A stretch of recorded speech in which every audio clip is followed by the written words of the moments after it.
Nanggulang si Lebron mga idol, nanulak ng kalaban. Pero bago yan, pag-usapan muna natin kung paanong hindi pinahabol ng Lakers ng Spurs sa second half. Nakashoot kasi itong si Harrison Barnes ng 3 mga idol.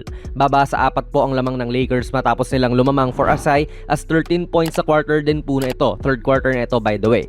Sabay ang unang play na ginawa ng Lakers after nyan ay ito. Ginagawa naman na nila ang play na ito for AD kahit nung preseason pa lang. Yung bola ay nasa wing, sabay may nagbibigay ng back screen dyan doon sa tao ni AD para makatesting sila kung makakapag-switch sila ng bantay. Itong si Steph Castle ang tatao kay AD kung sakali. Pero testing nga lang yan at nakapag-adjust din naman si Wemby, so naging side pick and roll na nga lang ito with Max Christie. Actually maganda ang naging parte ni Christie sa quarter na ito, kaya naudlot din po ang paghabol ng Spurs. Mamaya pag-uusapan natin yan. Makikita nyo rin yung epekto ni Wemby sa kalaban nila kasi kung tutuusin, pwedeng mag-drive hard si Max dyan dahil sa Wemby na lang naman po ang natitirang nasa harapan niya. Pero malupit nga rin po talaga sa depensa itong si Wemby, kaya hindi na niya pinilit umatake to the basket. Tapal yan malamang at nag-pull up na lang din dito, foul.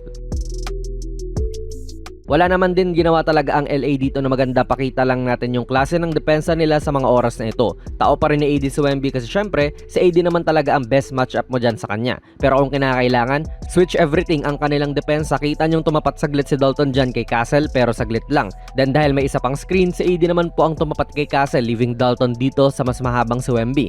Kung bibigyan mo si Wemby dyan sa ilalim, lugi talaga si Kinect. Kakainin ni Wemby yan at kailangan mag-double ng LA at si Max po ang magpo-provide niyan kung kinakailangan. Abangis na siya rito. Mabuti na nga lang din at error to sa Spurs na mali ng pasa.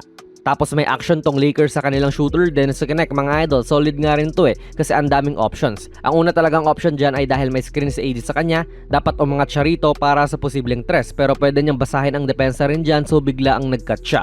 Kita niyo yung braso ni Barnes dito? Ibig sabihin niyan ay alam niya na may posibleng cut din to, so hinaharang niya na yung braso niya para hindi siya makatan. Good D yan para sa kanya. Naging pin down to mga idol kay Kinect pa rin. Kita niya si D'Lo na ini-screenan din siya. So para sa kanya talaga ang play na ito, and maganda ang pagkaka-navigate niya sa depensa. Tinaasan na rin siya ng kamay ni Wemby rito para hindi siya makatira at hindi rin po siya maka-finish strong kasi nga nandun nga po si Wembanyama, so tulad kanina, iwas din talaga sila. Floater naman ngayon kay DK. Perfect defensive coverage din to sa Lakers. Tumapat naman si AD doon sa guard, and si Reddish wala, hindi siya nag-switch. Siguro ang plano nila dyan ay pressure na agad itong guard para hindi na makaabot pa kay Wemby yung bola. Kasi tignan nyo, lugi talaga yung Lakers dyan. Si D'Lo ang tumatapat at naiiwan niya yung tao niya sa corner. Yun naman din talaga yung i-give up ng Lakers, gawa na rin nung kailangan nga nilang i-cover yung alien. Pero goods naman po yung helping nila. Kita nyo si Dalton na nakilubog din dyan para hindi lang mag-isa si D'Lo. Nice steal and slam na nga rin po ito sa kabila. 10 na ulit ang lamang. Yung play kanina ay ginagawa ulit ng Lakers. Ngayon may nagbibigay ng screen para kay AD pero kita nyong nag-a-adjust na kagad ang Spurs at lumulubog na rito para hindi sila makapag-cut. Kaya nagiging empty side ball screen na nga lang din to. Itong si Champagny ready nang sumalubong dyan kay D'Lo kung papasok siya. Nasabi na natin to before, pero dahil nga sa ganitong abangis nga rin siya, kita natin yung gap niya doon kay Kinect. Nakaka-recover naman din siya mga idol. Tinaasan nga niya ng kamay kahit na hindi pa nare-release kagad yung bola, pero ganyan nga yung kumpiyansa nung rookie na ito ng Lakers. Tulad kanina, ito yung isa pang play kay Kinect, yung side screen naman ni AD, pero iba na sila ngayon. Hindi na nag-cut si Kinect at ginamit na yung pick.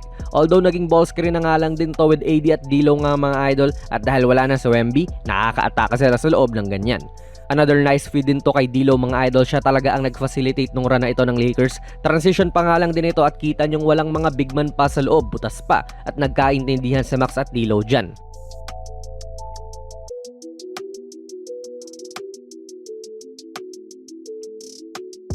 Dito wala naman tayo masyadong sasabihin, talagang magandang sequence nga lang to kay Max. Una ay rito sa block na hinabol niya.